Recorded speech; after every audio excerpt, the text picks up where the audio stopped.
Hai, saya Dina Saloy dari Prodi Informatika Fakultas Ilmu Komputer Universitas Kristen Indonesia Maluku.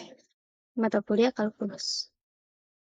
Di sini saya akan membahas definisi fungsi sampai fungsi trigonometri. Yang pertama yaitu definisi fungsi.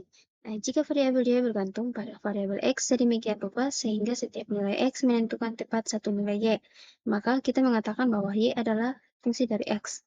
Di sini terdapat 4 metode untuk mempresentasikan fungsi. Yang pertama secara numerik dengan tabel, yang kedua secara aljabar dengan rumus, yang ketiga secara geometri dengan grafik, yang keempat secara verbal dengan kata-kata. Yang berikut yaitu grafik fungsi. Nah, grafik fungsi adalah representasi visual dari suatu fungsi matematis, di mana daerah asal dan hasilnya adalah bilangan real. Nah, grafik fungsi f digambarkan dengan persamaan y sama dengan fx.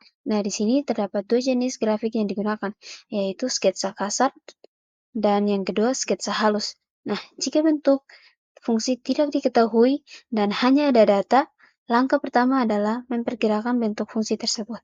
Nah, teman-teman, contohnya di bawah ini teman-teman bisa lihat contohnya di bawah ini dan tabelnya di sebelah sini. Kemudian, sistem koordinat. Nah, sistem koordinat adalah cara untuk menentukan posisi titik dalam ruang. Sistem yang paling umum adalah sistem koordinat Kartesian yang terdiri dari dua sumbu, yaitu sumbu X atau horizontal dan sumbu Y atau vertikal.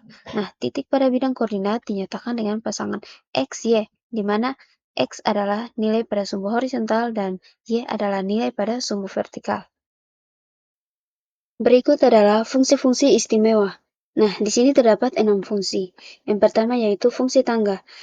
Adalah fungsi yang nilainya tetap dalam interval tertentu dan kemudian melompat ke nilai yang baru.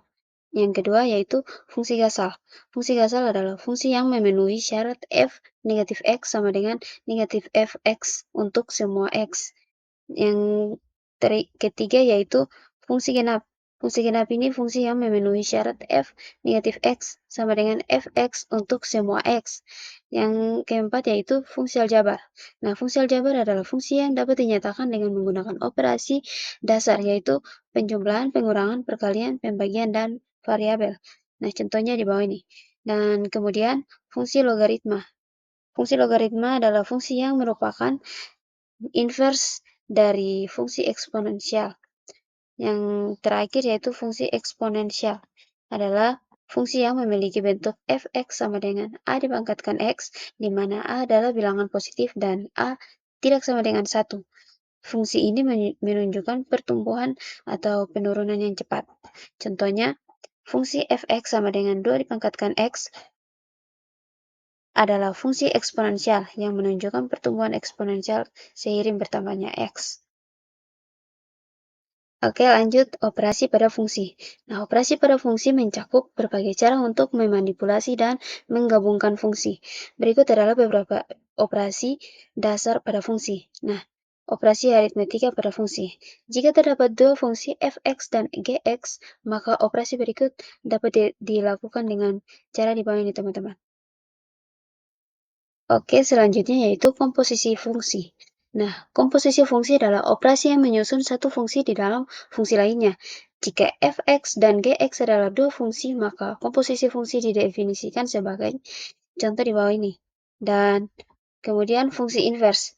Fungsi inverse dan fx yang ditulis sebagai f pangkat x pangkat 1 x adalah fungsi yang membalikan efek dari fx, sehingga f dalam kurung f negatif 1 x sama dengan f pangkat negatif 1 fx sama dengan x.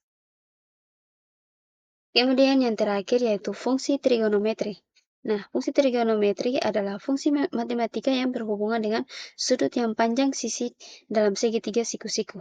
Nah, contoh sederhananya, bayangkan sebuah segitiga siku-siku dengan sudut 30 derajat Celcius, sisi miringnya atau hipotenusa 10 cm, dan kita ingin mencari panjang sisi depannya.